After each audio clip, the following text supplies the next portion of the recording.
오늘 말씀을 통해서 기쁨으로 거두는 나라라는 제목으로 함께 말씀 나누기를 원합니다. 여러분이 기도해 주셔서 또 제가 본가와 그리고 우리 처가에 다녀오면서 휴가를 보냈고, 그리고 또 유튜브로 우리 예배를 이렇게 보면서 많은 은혜를 받았습니다. 기도해 주셔서 감사를 드립니다. 오늘 우리 8.15 광복 76주년입니다.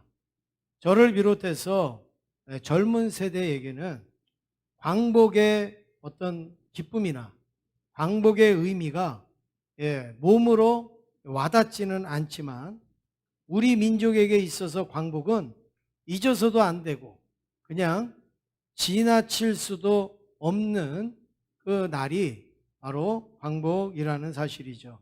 그래서 이 광복을 국어사전에서 찾아보니까 광복을 뭐라고 말을 하느냐, 빼앗긴 땅과 그리고 주권을 도로 찾음이다. 이게 광복이라는 것이죠. 빼앗긴 땅 그리고 주권을 다시 찾는 것, 이게 광복인데, 우리나라도 빼앗긴 우리의 민족의 땅 그리고 주권을 다시 찾아서 그날을 광복이다 이렇게 말을 하는데, 우리가 이 광복절은 누구나가 우리나라 대통령이든 예수를 믿는 사람이든 안 믿는 사람이든 할 거 없이 우리나라의 광복은 우리의 힘으로 되어진 것이 아니라는 건 다 알고 있습니다. 우리가 저항력이 강해서 광복이 되었다든지, 아니면 우리가 아주 위협을 가해서 두려워서 광복을 했다든지, 그런 게 아니라는 것은 전 세계 사람들, 또 우리나라 사람들이 너무나도 잘 압니다. 이 광복은 하나님이 주신 것으로야만 우리는 이해가 될 수 있는 거예요. 하나님이 하신 것으로만께는 우리는 이해할 수밖에 없는 거죠. 그래서 우리가 광복 기념 예배를 드리는 것도 이게 어떤 우리의 잘남과 우리의 대단함을 나타내는 게 아니라 하나님의 은혜입니다. 하나님의 축복입니다. 우리나라의 땅을 다시 찾게 하고 주권을 다시 찾게 하고 그리고 신앙을 다시 찾게 하신 것이 하나님의 은혜입니다. 하나님 감사합니다라는 마음으로 드리는 것이 광복 기념 예배인 것입니다. 성경에 보면 우리 민족과 너무나도 비슷하고 흡사한 그런 민족이 나오는데, 바로 유대 민족이 나옵니다. 이들도 BC 586년에 바벨론에 잡혀가서 70년 동안 포로 생활을 하다가 하나님의 전적인 도우심과 하나님의 전폭적인 은혜로 해방이 되어져서 고국 땅으로 돌아오게 됩니다. 우리랑 똑같아요. 우리랑 똑같아요. 그들이 뭔가 어떤 힘을 모았다든지 그들이 뭔가 위력을 행사했다든지가 아니라 정말 하나님의 은혜로 이 포로 생활을 마감하고 고국으로 돌아오게 됐습니다. 그런데 이 고국으로 돌아올 때에 그들에게 주어진 감격, 그들에게 주어진 이 감사, 이 은혜는 이루 말할 수가 없었던 거예요. 그래서 그때 막 노래를 부르고 그때 막 찬송을 부르면서 돌아왔는데, 그때 불렀던 찬송이 오늘 읽었던 시편 126편의 말씀인 것이죠. 우리가 이 말씀을 통하여서 유대나 우리나라나 광복케 하신 하나님, 해방을 주신 하나님, 자유를 주신 그 하나님을 한번 살펴보기를 원합니다. 첫 번째는 우리에게 광복의 의미는 무엇이냐, 그걸 살펴보기를 원합니다. 과연 우리나라가 8월 15일 날 광복을 주신 것은 무슨 의미인가? 하루 공휴일을 주신 것으로 우리는 만족하는가? 광복의 의미의 첫 번째는 속박의 굴레에서 벗어났다라는 것을 의미하는 겁니다. 우리가 36년 동안 일제의 속박에서, 그 굴레에서 벗어난 것을 의미하는데, 1910년에 한일합방으로 인하여서 이제 나라의 주권을 잃어버립니다. 그리고 백성도 이제 다 잃어버리게 됩니다. 그리고 이제 주권도 없고 자유도 없는 슬픈 나라가 됩니다. 농사를 지어도 그 농사 지은 거 다 착취당하고, 아버지는 보국대로 끌려가고, 형님은 징용과 전쟁터로 총바지로 나가게 됩니다. 그리고 누님은 정신대로 끌려가서 위안부와 또 이름도 성도 없는 그러한 고통 속에 살게 됩니다. 그리고 많은 백성들은 창씨 계명을 해서 이제 우리나라 이름도 없고, 그리고 말도 우리나라 말도 못하고, 글도 빼앗기고, 모든 민족 혼도 말살 당하였던 때가 바로 일제강점기 시대였습니다. 이때 많은 사람들이 또 저항을 하다가 그 감옥으로 들어가는 애국자도 있었고, 그리고 조국이 너무 어려우니까 외국으로 도망간 사람들도 있었고, 그리고 너무 빈곤과 서러움에 죽지 못해서 그냥 하루하루를 살고 있었던 사람들도 있었습니다. 그런 가운데 가장 우리를 힘들게 했던 것들 중에 하나는 일본의 신사를 만들어서 그 신사를 다 참배하게 한 거죠. 그게 이제 신사 참배잖아요. 그 신사를 다 참배하게 했는데, 그것에 굴복하고 참배하지 아니하면 순교당하거나 감옥에 갇히거나 많은 어려움과 고통을 겪게 되었습니다. 그렇게 지내다가 1945년 8월 15일 우리가 알듯이 우리는 해방의 기쁨을 맞이했습니다. 광복의 기쁨을 맞이했습니다. 제가 사진을 몇 장을 이렇게 보면서 저 모습만 봐도 얼굴 하나하나가 안 보이잖아요. 그런데도 저 모습만 봐도 얼마나 그 자유가 그리웠던지, 얼마나 기뻤는지, 그게 막 저 사진에 그대로 고스란히 담겨져 나오지 않습니까? 막 태극기를 흔드는 사람들, 길거리를 뛰어다니는 사람들, 막 지붕 꼭대기에 올라간 사람들, 막 그 기쁨을 표현을 하고 있습니다. 오늘 성경에도 그런 기쁨을 표현하는데 1절 말씀 같이 읽어보시겠습니다. 1절입니다. 시작. 여호와께서 시온의 포로를 돌려보내실 때에 우리는 꿈꾸는 것 같았도다. 예. 오늘 여기에 보니까 여호와께서 시온의 포로를 돌려보내실 때에 마치 뭐 하는 것 같다고요? 꿈꾸는 것 같다.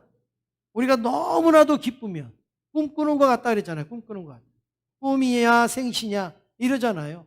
너무나도 좋고 기쁘면 꿈꾸는 것 같다. 마치 이들이 그랬다는 거죠.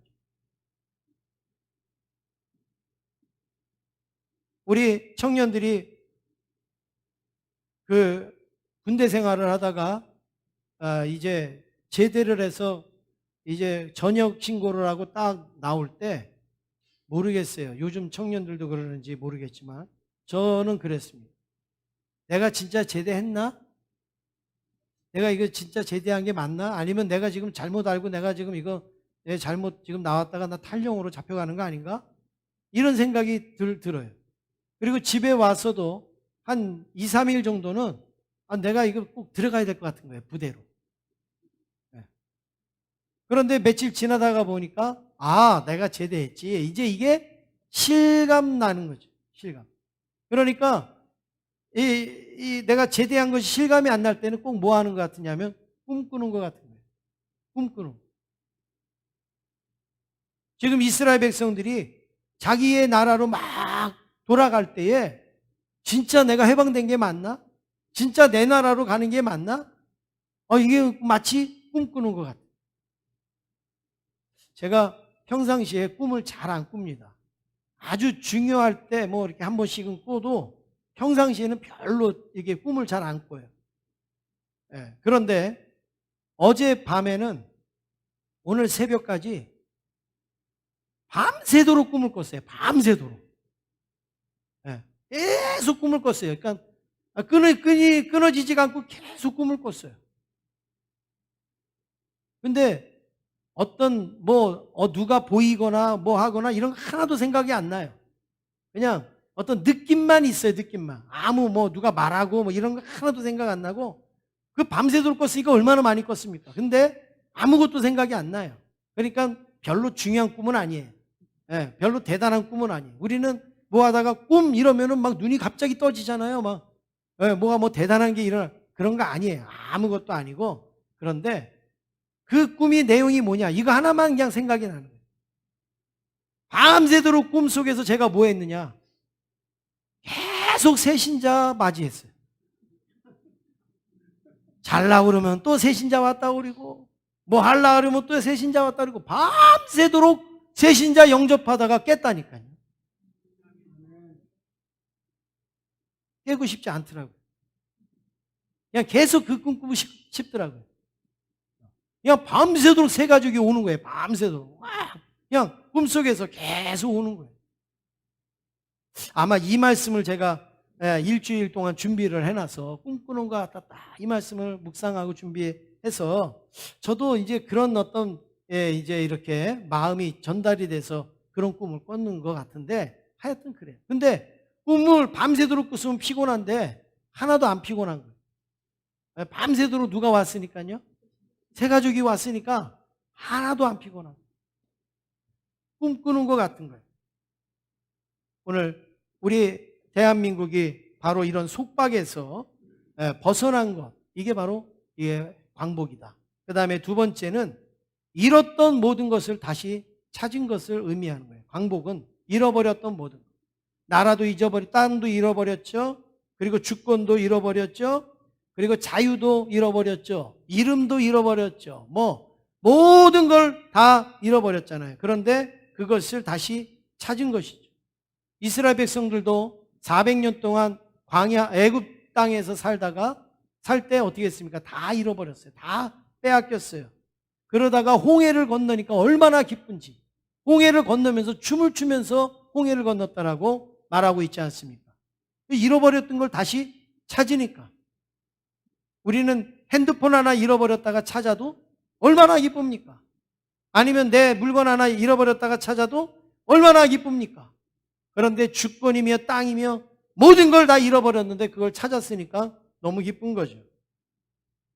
이스라엘 백성들이 70년 동안 포로 생활을 바벨론에서 하다가 다시 고국으로 돌아올 때에 그 기쁨이 얼마나 컸겠습니까? 그래서 2절에 그 기쁨을 이렇게 표현하고 있습니다. 2절 함께 읽겠습니다. 시작.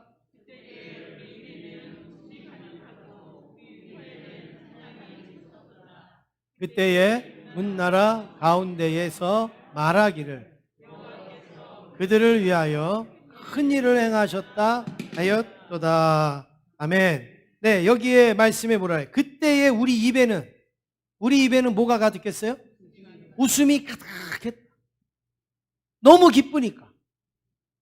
사람이 정치적으로나 아니면 여러 가지로요, 상황이 웃을 상황이 아니라도요, 너무나 기쁘면요, 자기도 이 웃음이 입에 이게 나타나요. 감출 수가 없는 거예요. 이스라엘 백성들이 돌아올 때에 입에는 웃음이 가득했고 혀에는 찬양이 가득 찼다라고 말하고 있습니다.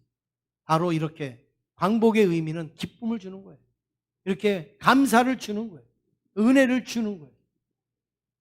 이런 은혜를 누가 받았는가? 우리나라 대한민국이 받았잖아요. 대한민국이 76년 전에 하나님이 이런 기쁨을 주셨어요. 그런데 우리 입에 웃음기가 사라졌어요. 우리 혀에 찬양이 사라졌어요. 감사와 감격이 사라졌어요. 그냥 아까 찬양 드린 것처럼 당연하게 주어진 것처럼 우리는 생각한단 말이에요. 하나님의 은혜 아니면 우리는 해석할 수가 없는 것이 광복이 된다는 사실입니다. 두 번째는 광복은요, 우리의 일이 아니라 하나님의 큰 일이었습니다. 하나님의 큰 일. 3절 말씀 같이 읽겠습니다. 3절입니다. 시작. 여호와께서 우리를 위하여 큰 일을 행하셨으니 우리는 기쁘도다. 아멘. 하나님이 어떤 일을 행하셨다고요? 큰 일을 행하셨다 그랬어요. 큰 일을 행하셨다. 우리가 할 수 없는 일, 우리가 감당할 수 없는 일, 그 일을 하나님이 행하셨다라는 거죠. 유대민족이 애굽에서 해방되는 게 유대민족의 힘으로 됐습니까? 70년 동안 바벨론 포로 생활을 마치는 것이 자기들의 힘으로 됐습니까? 70년이면요 적어도 2세대나 3세대를 말하는 거예요. 그렇죠? 2대, 3대까지 가는 거죠. 그동안의 그 아픔, 2대, 3대까지 가는 그 아픔을 떨쳐버렸어요. 여러분, 성경에 어떻게 그걸 떨쳐버렸습니까? 이스라엘 백성들이 한 거는 하나도 없어요. 하나님이 회개해라, 회개해라, 회개해라, 그거밖에 없는 거예요. 그런데 그 고국으로 돌아가게 하는 건 누가 있는가? 하나님이 하셨다라는 말씀이죠. 우리나라의 광복도 마찬가지. 물론 우리나라가 목숨을 걸고 투쟁도 하고 뭐 여러 가지도 저항도 했지만 그게 무섭다고 일본이 손을 들었습니까? 그게 겁난다고 일본이 항복을 했습니까? 아니잖아요. 그런데 어떻게 해요? 역사상 유례가 없는 방법으로, 한 번도 써보지 않은 방법으로 우리의 나라의 광복을 위해서 하나님이 큰 일을 행하셨단 말이죠. 그래서 우리에게 광복의 기쁨, 해방의 기쁨이 오지 않았습니까? 이게 왜 하나님의 큰 일인가 하면 여러분, 일본 역사 자료에 나온 내용입니다. 얼마 전에 일본 역사 자료에 나온 게 밝혀졌어요. 그러니까 우리가 만든 자료 이런 거 말고 독립운동가들이 뭐 하고 이런 자료가 아니라 일본 역사에 나온 자료인데 그 자료에 이런 내용이 나옵니다. 우리가 광복된 날이 몇 월 며칠이죠? 연도가 1945년 몇 월 며칠이에요? 8월 15일. 1945년 8월 15일 우리는 광복이 됐죠.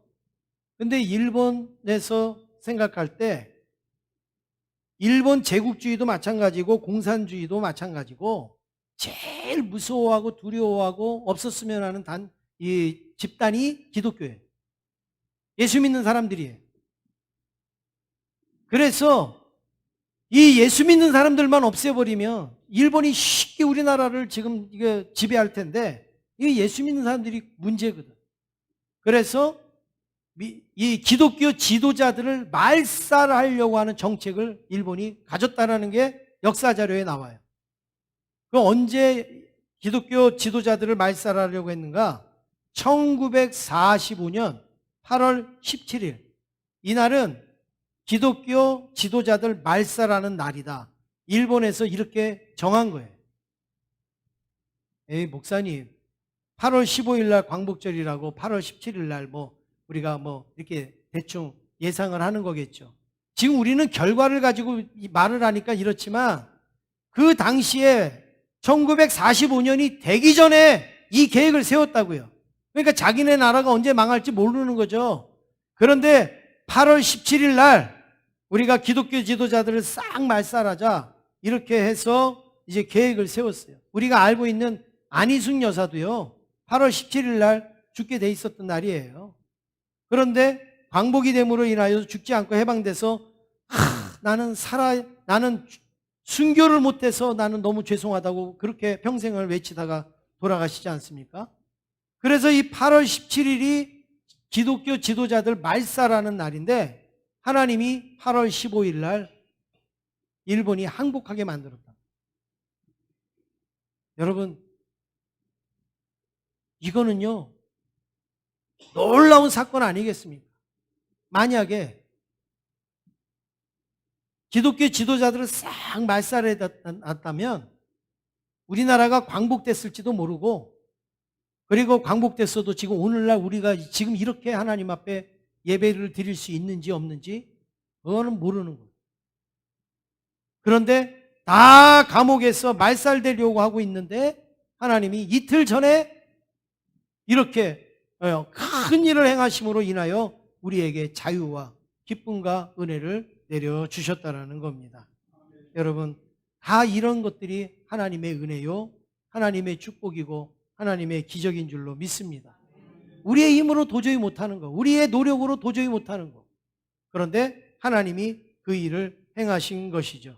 그래서 여러분, 우리의 입장에서는 이걸 뭐라 그러냐? 하나님의 은혜라, 이렇게 표현을 하는 것입니다. 그것뿐만이 아니라 여러분, 더 우리 영적으로 들어가면 우리가 죄와 허물로 죽었던 우리의 심령 아닙니까? 우리의 노력으로 죄를 극복할 수가 없어요. 우리의 힘으로 죄의 문제를 해결할 수가 없어요. 광복보다도 더 큰 문제예요, 그게.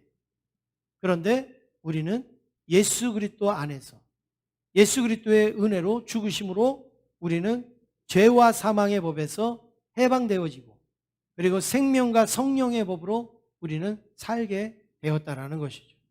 이 기쁨과 이 감사가 얼마나 큽니까? 로마서 8장 2절 말씀을 같이 읽어보겠습니다. 로마서 8장 2절입니다. 시작.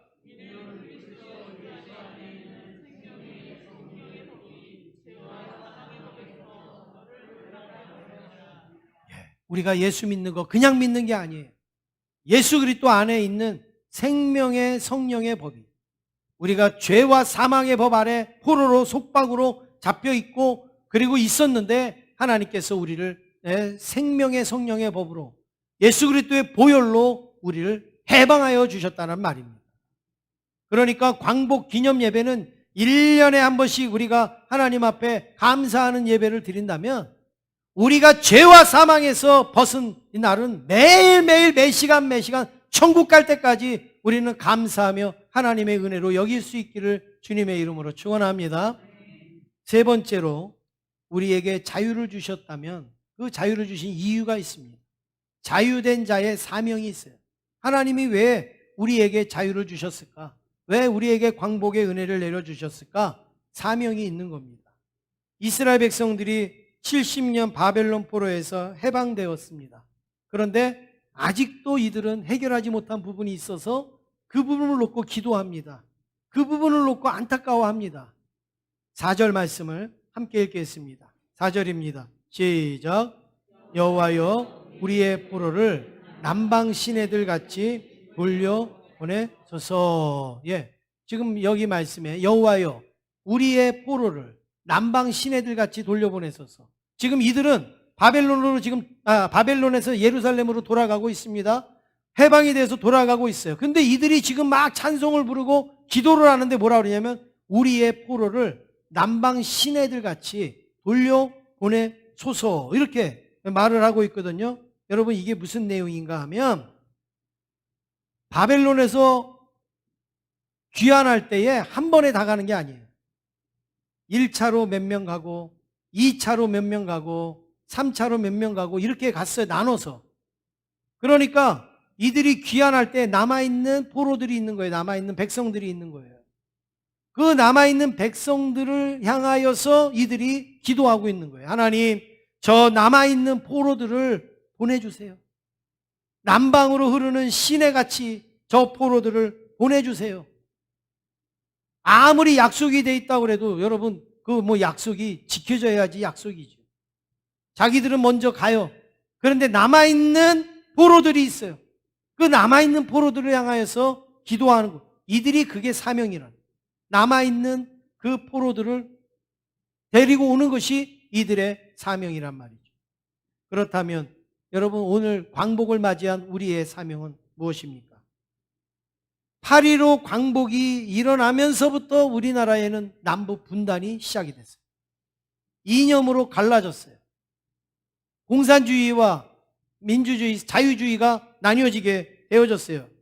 그래서 6.25 전쟁이 시작이 됐습니다. 일제의 식민지보다도 더 비참한 그 현실이 이루어졌고 이것으로 인하여서 남북이 분단되고 그 다음에 판문점 도끼 만행 사건 아니면 연평도 포격 사건 그리고 연평 해전 그리고 천안함 폭침 이런 크고 작은 일들 칼기 폭파 이런 어마어마한 일들이 지금 60년에 걸쳐서 계속 지금 이어지고 있고 북한의 도발로 그렇게 되어지지 않습니까? 여러분 아직도 저 북한 체제에서 억압받고 있는 우리의 백성들이 있단 말이죠. 동포들이 있단 말이죠. 그들이 자유를 누리는 게 바로 자유를 누리기까지 되는 게 우리의 사명이에요. 우리의 통일이 되어지고 하나가 되어지고 우리처럼 자유와 기쁨을 누리는 그 날이 오는 것이 바로 우리의 사명이라는 말씀입니다. 무슨 적화통일 이런 거 아닙니다. 정말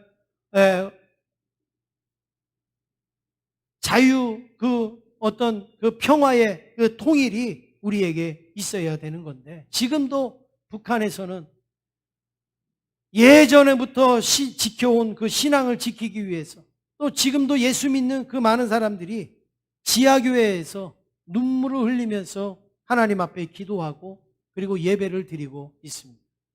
여러분, 지하교회 그러는데 지하실에 있다고 해서 지하교회가 아니에요. 아무도 알지 못하게 자기들끼리만 몰래 숨어서 예배를 드려야 되기 때문에 그게 지하교회지, 뭐 지하실에 있다고 지하교회가 아닙니다. 우리나라의 어떤 지하실에서도, 어떠한 어려운 교회에서도 우리는 지하교회를 맛보지 못하는 거예요. 왜냐하면 우리는 자유가 있습니다. 그런데 북한 동포들에게는 예배 드릴 자유도 없어요. 기도할 자유도 없어요. 말씀을 읽을 자유도 없어요. 그들에게 자유를 주는 거, 우리가 누리는 이 자유를 주는 게 바로 우리의 사명이라는 말씀입니다.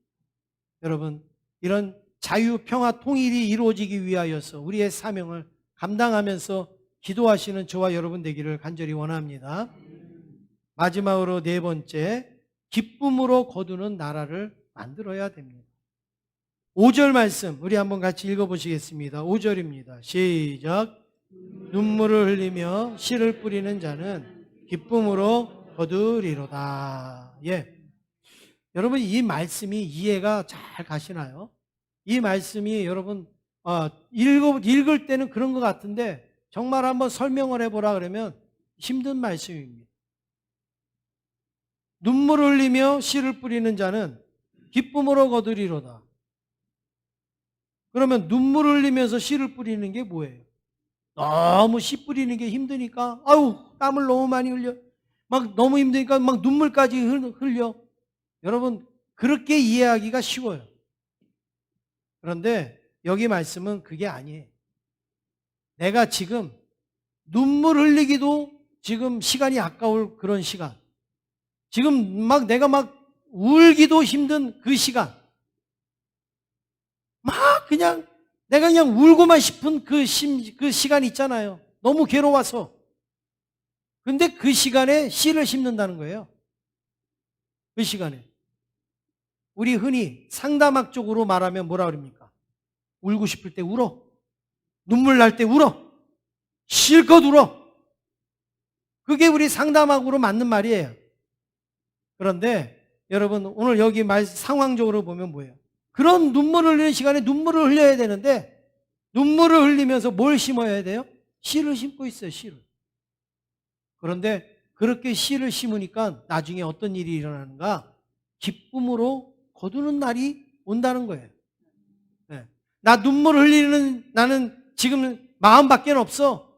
그러니까 내가 씨를 무슨 여유가 있어야지 심는 거지. 내가 건강도 여유가 있고 시간도 여유가 있고 그래야 씨를 심는 거지. 나 지금 눈물 흘리기도 바쁜데 내가 무슨 씨를 심어? 그 사람은 계속 눈물을 흘려야 되겠죠. 그런데 그렇게 눈물을 흘리는 상황 속에 뭔가를 심는단 말이에요. 뭔가를 뿌린단 말이에요. 그러면 기쁨으로 거두는 날이 온다. 이거를 이들이 막 돌아가면서 지금 찬송을 부르고 있는 것입니다. 여러분, 나라가 어렵다고, 나라 때문에 눈물 흘린다고 우리가 아무것도 심지 않으면 기쁨으로 거둘 수 없다는 거예요. 나라가 힘들 때, 우리 선조들은 나라가 힘들 때 울었습니다. 나라가 어려울 때, 힘들 때 눈물로 기도했습니다. 눈물을 흘리면서도 하나님 앞에 엎드렸단 말이에요. 하나님, 이 나라를 살려주세요. 이 나라를 지켜주세요. 우리 한국교회를 지켜주세요. 그리고서 목숨을 걸고 기도했단 말이에요. 오늘의 대한민국이 받은 영육간의 축복은 수백만 성도가 드린 눈물의 기도가 있었던 거예요. 눈물을 흘리는 가운데 기도했던 그 기도가 있었던 것입니다. 제가 조금 말씀을 드리면 우리 한국교회의 성도들이 일제 식민지든 6.25 전쟁이든 어느 때든지 매일 새벽마다 일어나서 가장 먼저 한 게 뭐예요? 하나님 앞에 기도했어요. 새벽 기도를 드렸어요. 뭐라고 기도했습니까? 내 딸 잘 되게 해주세요. 내 아들 잘 되게 해주세요. 그런 기도 안 했어요. 적어도 우리 선조들은 뭐 기도했냐면 나라와 민족을 위해서 기도했어요. 우리나라와 민족이 자유와 평화와 그리고 마음껏 하나님 앞에 예배드릴 수 있는 나라가 될 수 있도록 우리 선조들이 기도했단 말이에요. 밤에는 뭐 했습니까? 밤에는 산에 올라가서 소나무 뿌리 붙들고 밤새 흔들면서 그리고 기도를 했습니다. 제가 중학교, 고등학교 때 서울에 가면 삼각산이 있습니다. 그 삼각산 올라가기 전에 평창이라는 그 유명한 동네 있잖아요. 드라마에서 으리으리한 집 나오는 데는 그 평창이에요. 담이 막 높은 그런 데 있잖아요. 그러면 거기를 막차 타고 갑니다.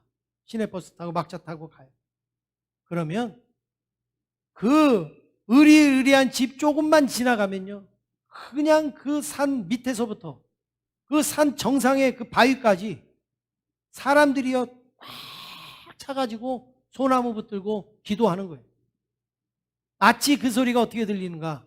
개구리가 그 우는 것처럼 그런 소리가 그냥 그 산을 다 뒤덮어요.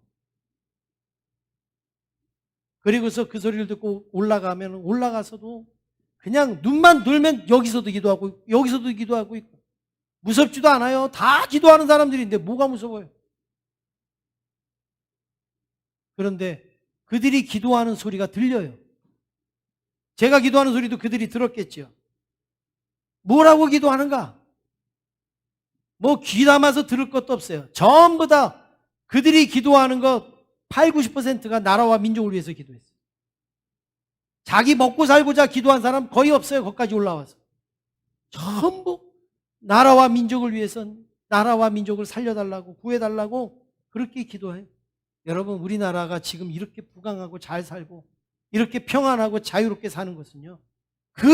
울면서 기도한 그 기도가 있었기 때문에 가능한 줄로 믿으시기 바랍니다. 광복은 하나님의 은혜로 주셨지만 그래도 우리 선조들은 눈물로 기도해서 씨를 뿌렸단 말이에요. 그 씨를 지금 우리가 따먹고 있고 지금 우리가 거두고 있다라는 거 아니겠습니까?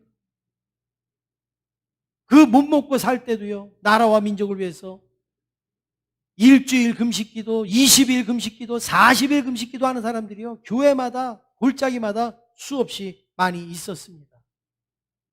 그 결과 우리 대한민국이 이렇게 놀라운 축복. 요즘 우리 아이들은요. 어떤 선물을 줘도 기뻐하지 않는다. 저는 유치원 때 유치부에 가가지고 공말 있잖아요. 공말 이렇게 눌러면 띠기닥띠기닥 가는 공말. 그거 하나 받은 게 지금도 저는 그 감격이 남아있어요. 근데 요즘 우리 아이들은요. 뭘 줘도요. 요만큼 기뻤다가 말죠. 30년, 40년까지 기쁨을 이어갈 기쁨이 없어요. 우리 아이들에게는. 한번 옆에 있는 우리 학생들한테 한번 여러분이 100만 원을 줘보세요. 그 기쁜가? 1000만 원을 줘보세요. 그게 기쁜가? 가갖고 PC방 가갖고 하루 종일 다 쓰고 말죠.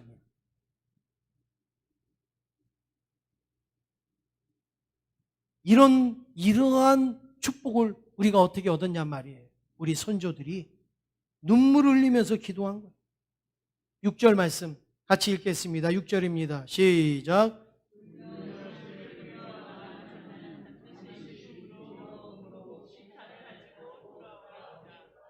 예, 울면서 씨를 뿌리면 반드시 기쁨으로 돌아온다. 기쁨의 단을 가지고 돌아온다.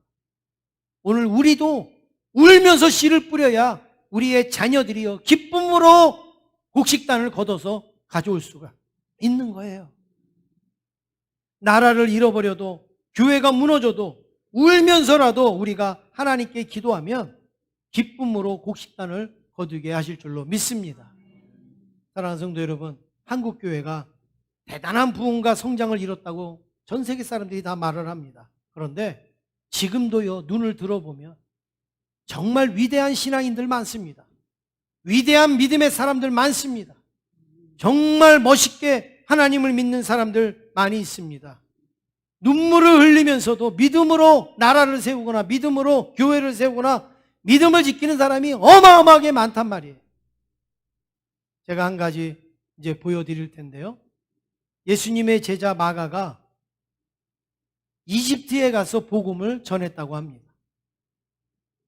그래서 복음을 전하는데 시몬이라는 구두수송공한테 복음을 전해요. 이 시몬이 예수님을 너무 잘 영접을 했어요. 너무너무 말씀대로 살려고 노력을 했는데 이 시몬이라는 이 구두수송공이 어느 날 뭔가 안 봐야 될 거를 본 거예요. 그래가지고 이 시몬이 하나님 앞에, 하나님, 눈이 범죄하거든 눈을 뽑아버리라고 하셨죠. 그래갖고 자기 눈을 뽑아버립니다. 눈이 범죄했다. 그 정도로 신앙으로 살았어요. 그리고서 그 시몬을 중심으로 교회가 형성이 된 거예요. 그래서 이집트에 이제 시몬 교회가 생기고 거기에 이제 예수 믿는 사람들이 쭉 생겼는데 예수 믿는 게 쉬운 게 아니에요. 왜냐하면 거기는 85% 이상, 옛날에는 100%였죠. 이슬람 국가였기 때문에 예수 믿는 걸 인정할 수도 없고 그걸 뭐 용납도 안 하는 거죠. 그냥 우리처럼 너 이놈 너 왜 교회 가? 그게 아니잖아요. 거기는 취직도 할 수도 없고 결혼도 할 수도 없고 거기는 뭐 직장도 갈 수도 없고 아무것도 못해요. 그리고 때로는 죽여도 아무 말도 못하는. 그래서 1000년 이상 이 기독교인들이요 목숨을 걸고 신앙을 지키면서 살아왔어요. 그런데 그러다가 1969년에 이 이집트 그 정부에서 기독교 지도자들을 불렀대요. 지금 이집트에는 뭐가 문제였냐면 쓰레기가 문제예요. 쓰레기가 너무너무 많이 생기는데 누가 쓰레기 치우기 싶은 사람이 누가 있어요? 안 하려고 그러잖아요. 3D 업종이죠. 3D 업종. 쓰레기는 막 쌓이는데. 근데 이거는 해야 되잖아요. 그래서 정부가 생각하는 게 기독교인들한테 이걸 맡기면 기독교인들은 할지도 모르겠다. 그래갖고 기독교 지도자들을 불러서 제안을 했다고 합니다. 신앙의 자유를 줄 테니까 예수 믿고 싶으면 저 모카탐이라는 그 쓰레기 마을에 와서 너희들이 쓰레기 분리하면서 예배를 드리든 기도를 하든 마음껏 해라. 그런 제안을 했대요. 지금 한국교회에 그런 제안을 하면 어떻게 하겠습니까? 한국교회 지도자들. 받아들이겠습니까? 아니요. 우리 뭐 예수 안 믿어도 우리가 왜 거기 쓰레기통에 가서 우리가 합니까? 그렇게 했죠. 근데 이들의 그 기독교 지도자들은 수용을 했대요. 신앙의 자유만 보장한다면 우리가 들어가겠습니다. 그래갖고요, 그 기독교인들을 다 데리고 그 목가탄 마을로 들어갑니다. 그리고 거기서 쓰레기 분리수거를 하는데, 이제부터. 자기의 좋은 집 다 버리고, 직장 다 버리고, 거기 들어가서 쓰레기 분리하면서 삽니다. 그 대신, 저기 산 위에 수천 년 동안 내려오는 광산이 있어요, 광산. 그 광산이 엄청나게 큰데, 그 광산을 예배당으로 만듭니다. 적어도 15,000명에서 20,000명 들어가는 예배당이 된 거예요. 그 광산, 그 헐어난 그 동굴을 예배당으로 만듭니다. 그리고 거기 가서요, 그냥 열심히 예배를 드리는 거예요. 평상시에는 쓰레기 더미에서 쓰레기 분리하면서 그 냄새 속에서 살다가 주일날 되면 깨끗한 옷 입고 자기가 예쁘게 할 수 있는 건 최대한 대로 예쁘게 화장도 하고 옷도 입고 해가지고 그 교회에 가갖고 하나님 앞에 마음껏 예배를 드리는 거예요. 원망도 안 합니다. 신앙의 자유 하나만을 가지고 만족하면서 예배를 드립니다. 그 영상을 여러분 한번 보시겠습니다.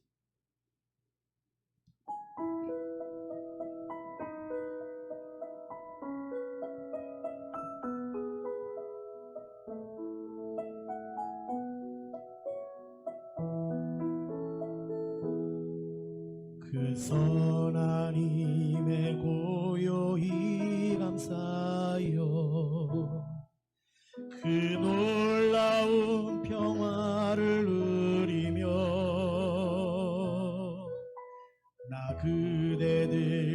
함께 걸어가네.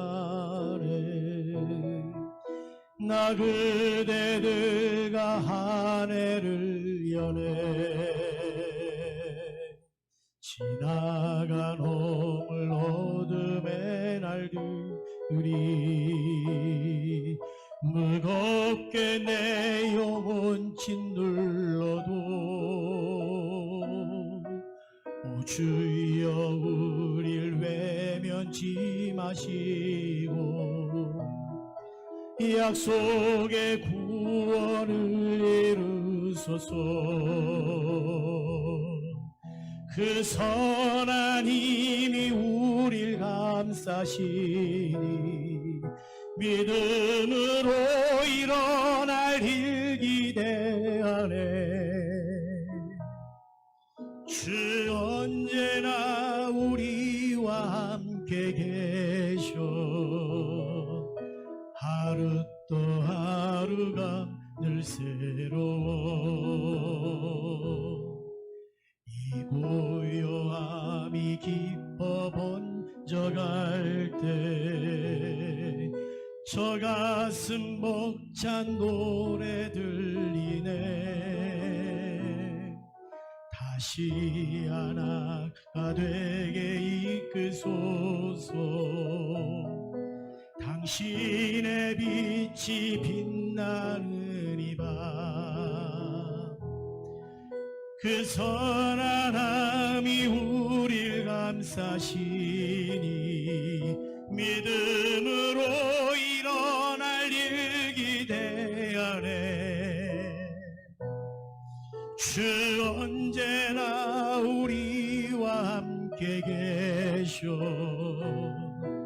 하루 또 하루가 늘 새로워.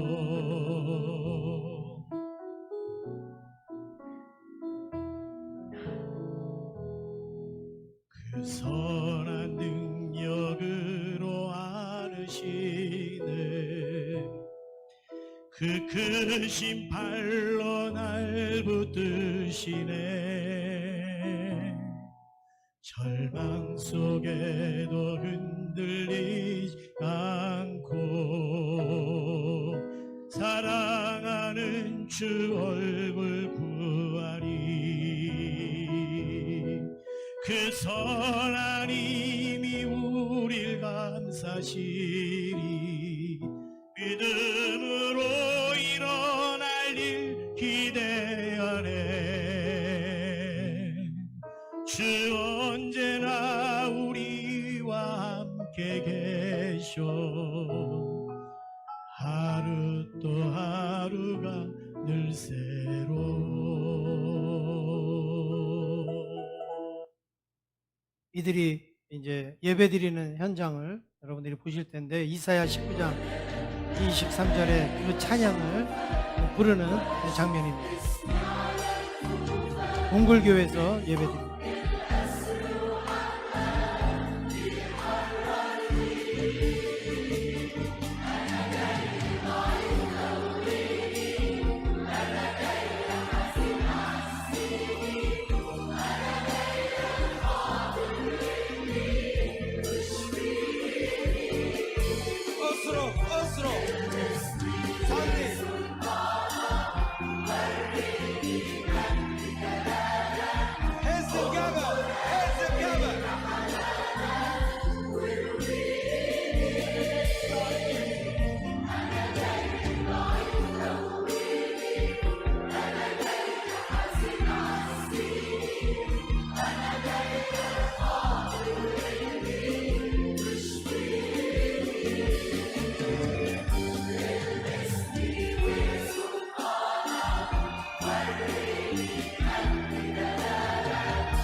신앙의 그 어떤 내용에서는 약간 다른 부분은 우리 기독교랑 있기는 있어요. 그러나 근본적인 그 신앙의 내용은 같은데, 여러분 저 장면을 보시면 일주일 동안 쓰레기 더미에서 일하는 사람들, 그런데 좋은 옷 입고 자기가 제일 좋은 멋부리고, 그리고 하나님 앞에 나와서 저렇게 눈물을 흘리면서 감격과 감사, 찬송을. 오늘 하나님은 우리에게 얼마나 많은 신앙의 자유를 주셨습니까? 언제든지 우리는 마음만 먹으면, 언제든지 우리는 생각만 해도, 아무 때나 어떻게 해서든지 우리는 하나님 앞에 예배드릴 수 있는데, 이들은 박해가 와도 쓰레기 위에 집을 지을지언정 동굴에서 예배를 드릴지어도 신앙을 허비하지 않았다. 사랑하는 성도 여러분, 혹시 신앙이 내 삶을 허비한다고 생각하실 때가 있으십니까? 나 신앙 때문에 내가 공부하는 시간도 부족해. 내가 신앙 때문에 내가 건강 지키는 것도 좀 부족해. 내가 신앙 때문에 내가 살아가는 것도 좀 부족해. 그럴 때마다 이 목화탐 교회를 여러분 생각하시기를 바랍니다. 진짜 신앙의 허비가 무엇인가를 우리가 알아야 됩니다. 우리는 그들이 가진 신앙의 자유보다 100배나 더 많은 자유가 있는 거예요.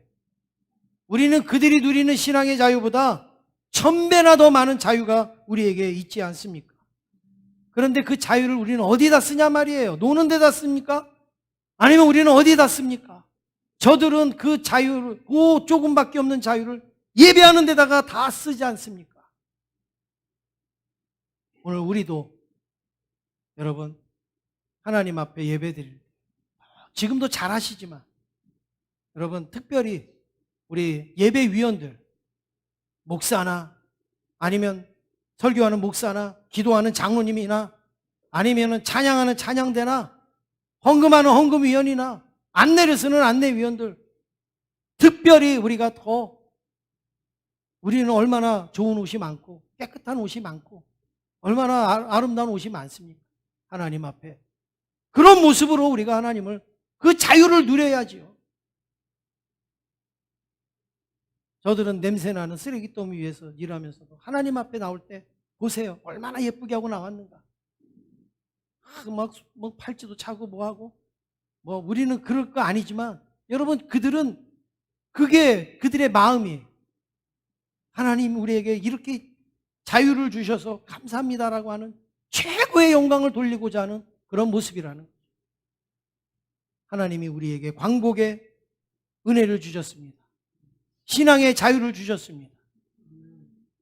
내 신앙의 자유를 내 삶의 유익으로 허비하지 않는 저와 여러분 되시기를 주님의 이름으로 축원합니다.